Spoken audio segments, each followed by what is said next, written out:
যখন ভারত এমনকি যুক্তরাষ্ট্রের কাছে চীনের নৌবাহিনীর আগ্রাসী সম্প্রসারণ ঠেকানো কঠিন, তখন মুসলিম এক দেশ দেখাচ্ছে চমক। বেইজিংয়ের বাঁধাকপি কৌশলে পানি ঢেলে দিয়েছে এই দেশ। বিশেষ অর্থনৈতিক অঞ্চলে অবৈধভাবে মাছ ধরতে আসা চীনের ট্রলারগুলোর বিরুদ্ধে ক্যাম্পেইন করছে দেশটি। চীনকে চমকে দেয়া সেই দেশের নাম ইন্দোনেশিয়া। পুরস্কার জেতা আর্টিকেলে যুক্তরাষ্ট্রের মেরিন কর্পসের lieutenant colonel Joel N Rhea বলেছেন, চীনকে টেক্কা দিতে ইন্দোনেশিয়ার কৌশল অবলম্বন করতে পারে যুক্তরাষ্ট্র। এবার জানব চীনের বিশেষ ক্যাবেজ স্ট্র্যাটেজি কি।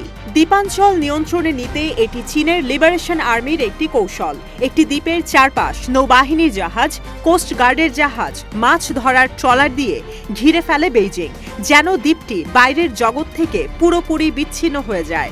দক্ষিণ চীন সাগরে বরাবরই এই কৌশল অবলম্বন করে বেইজিং। লেফটেন্যান্ট কর্নেল রিয়া জানান, 1970 সাল থেকে এই কৌশলে চীন ব্যবহার করছে people's armed force maritime militia, চীনা কোস্টগার্ড ও পিপলস লিবারেশন আর্মিকে। যৌথ এই বাহিনীকে কাজে লাগানো হতো প্রতিবেশী দেশের স্বায়ত্তশাসিত ভূখণ্ড হাতিয়ে নিতে। মার্কিন নৌবাহিনীর কর্মকর্তারা জানান, চীনের সামুদ্রিক এই কৌশল অনেকটা চেইনের মতো ছিল। 1950 সালে একটি চেইন থাকলেও এখন সেটা 6তে উন্নীত হয়েছে। প্রথম চেইনে অন্তর্ভুক্ত হয়েছে জাপানের দ্বীপ কুরিলস থেকে রিউকিয়স, এরপর ফিলিপিন্স, এরপর ইন্দোনেশিয়া। দ্বিতীয় চেইনে রয়েছে জাপান থেকে মারিয়ানাস এবং মাইক্রোনেশিয়া। তৃতীয় চেইন হাওয়াই কেন্দ্রে। চতুর্থ দ্বীপচক্র ভারত মহাসাগরের মাঝে শুরু হয়েছে।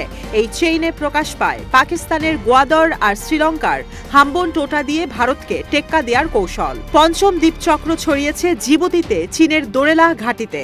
এতে প্রকাশ পাচ্ছে আফ্রিকায় বেইজিংয়ের স্বার্থ।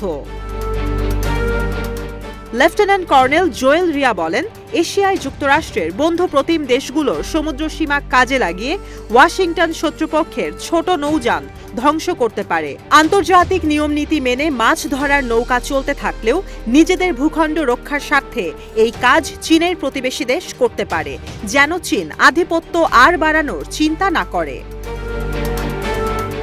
বিশ্লেষকরা বলছেন, সার্বভৌম যে কোনো ভূখণ্ড দখলের জন্য চীনের মাছ ধরার ট্রলারই যথেষ্ট, যে কারণে এই নৌকাগুলোর কোনো অপারেশনই সফল হতে দেয়া যাবে না।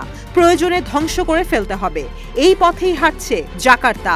দেশের জলসীমায় কোনো নৌযান অবৈধভাবে প্রবেশ করলে সেই ট্রলার থেকে সব ব্যক্তিকে সরিয়ে প্রকাশ্যে সেই নৌকা ধ্বংস করা হয়। মার্কিন সামরিক বিশ্লেষকরা বলছেন, একই কৌশল অবলম্বন করা যায় চীনের নৌযানের ক্ষেত্রেও, তবে বেশ সাবধানে, যুক্তরাষ্ট্রের সাহায্য নিয়ে।